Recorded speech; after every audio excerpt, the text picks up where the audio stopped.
The highway begins to change. The highway was supposed to be a place of freedom, an endless stretch of asphalt, guiding travelers to their destinations. On most nights, it was the kind of road you could lose yourself on. But something had begun to change. Amanda Reynolds, a young woman in her 20s, had always felt comfortable driving long stretches of road. But tonight, as she headed to visit her sick mother, something felt off. The air seemed thick with tension, and an unsettling feeling hung in the car like a heavy fog. Her headlights sliced through the dark, illuminating the empty stretch of highway ahead. She had been driving for over an hour when she noticed the car. It was a black sedan, its tinted windows so dark that she couldn't make out the driver. It appeared out of nowhere, pulling in behind her, its headlights glowing like two cold eyes. She didn't remember seeing the car before, but it was now right on her tail. At first, she thought it might just be another traveler. But as the minutes passed, the car didn't pass her. It kept pace, never slowing, never overtaking. She shifted uncomfortably in her seat, her hands gripping the wheel. She glanced in the rearview mirror, her pulse quickening as she could barely make out the silhouette of the driver. Her heart skipped a beat when she realized the car had been following her for miles now. Suddenly, Amanda made the decision to pull over to the side of the highway. Her instincts screamed at her to stop, to check her tires, to do something. The moment her car slowed to a stop, the black sedan came to a halt behind her. For a brief moment, the world felt eerily still. Amanda turned off the engine, her eyes glued to the rearview mirror. She watched, breath held, as a figure stepped out of the black car. It was a man, tall, wearing a dark jacket and a wide-brimmed hat that obscured most of his face. He stood motionless by his car, his gaze fixed on hers. A shiver ran down Amanda's spine. She couldn't explain why, but the sight of the man felt wrong, like he didn't belong in the world of the living. Without warning, the man turned and walked back to his car, his footsteps heavy on the gravel. She didn't know why, but she had the overwhelming urge to drive away. As soon as she put the car into gear and accelerated, the sedan followed, pulling up beside her in a flash. Amanda didn't dare look to the side but could feel the weight of the car's presence. The next few minutes felt like an eternity, and it wasn't until the car suddenly swerved into the distance that she allowed herself to breathe again. But the feeling of being watched never left her. The first body was discovered early the next morning, just off the highway. A passerby had seen a car parked near a wooded area, the engine running. When he approached, he found a woman slumped over in her seat, her eyes wide with terror, frozen in a state of sheer panic. There were no signs of struggle. The woman appeared to have died of fright, a strange, unsettling look etched onto her face. Detective Lena Hawthorne was assigned to the case. As she looked over the scene, a chilling thought crossed her mind. This wasn't just an accident. This was deliberate. The autopsy revealed that the woman had suffered from an extreme psychological shock, her heart had stopped from a shock so intense it had been fatal. Yet, there were no wounds on her body. No clear cause for death. Within the next few weeks, more bodies were found, all of them in similar states of terror. Each victim had been left in the same condition, eyes wide, mouths agape in fear, but no clear signs of what had caused their deaths. The victims had all been alone, traveling on the same stretch of highway. As the body count rose, the police started to connect the dots.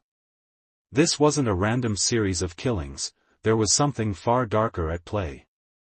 The stretch of highway between miles 45 and 60 had become a hunting ground. Jack Turner had been driving trucks on that highway for years. It was his bread and butter. He knew every turn, every gas station, every rest stop. But lately, something felt different. He couldn't put his finger on it, but the highway had become unsettling. One night, after a long haul, Jack pulled over to refuel at a small station on the outskirts of town.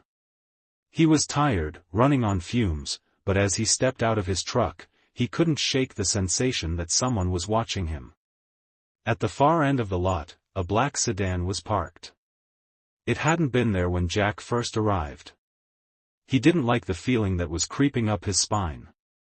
The car's headlights were dim, but the dark, tinted windows reflected nothing but emptiness.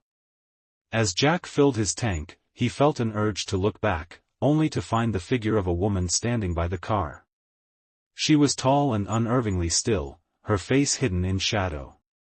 But there was something about the way she stood there, unblinking, that unsettled him. She didn't seem real. "Can I help you?" Jack called out, trying to shake off the unease. She didn't answer. Her eyes were locked on him, cold and empty. Then, without a sound, she turned and disappeared into the dark of the night. Jack hurried back to his truck, deciding it was better to leave quickly than to risk further confrontation. He started the engine, trying to forget about the encounter. But as he drove down the highway, the sedan reappeared in his rearview mirror. It was following him again. Just as it had done to the other victims. Jack's heart raced, and his mind spun. He knew something was wrong. As the black car kept pace with him, an overwhelming sense of dread consumed him. He tried to lose the car by swerving down side streets, but it always stayed close, always just behind him. This time, however, Jack wasn't alone. The black sedan wasn't just following him, it was chasing him. Detective Hawthorne began to take Jack's account seriously. The bizarre nature of the crimes was unlike anything she had ever seen. With Jack's help, they traced the license plate of the black sedan to an address near a rundown motel on the outskirts of town. What they found there would haunt them forever. Inside the motel room was a collection of macabre trophies, photographs of the victims, items they had taken from each one, and unsettling journal entries detailing the killer's encounters with their prey. The entries were written by two people, Alex Winters and Sarah Bishop. The journal painted a picture of twisted obsession. Alex and Sarah weren't just killing for pleasure, they were harvesting fear itself. They had discovered a sickening way to induce terror so intense it could stop a person's heart, and they reveled in the hunt. As Hawthorne and her team worked to piece together the details, it became clear that Alex and Sarah had been operating as a team for years, carefully choosing victims and slowly constructing their reign of terror. One night, they finally caught a break. A trucker reported seeing Alex and Sarah's black sedan, and the police set up a roadblock. They were close. But just as the police were closing in, the black sedan appeared, weaving through traffic, cutting off cars, and evading capture. The pursuit escalated. Jack, caught in the middle of it, found himself once again following the eerie black sedan. He could feel his blood run cold. No matter how fast he drove, the sedan stayed just behind him, as if it was stalking him, just like it had with the others.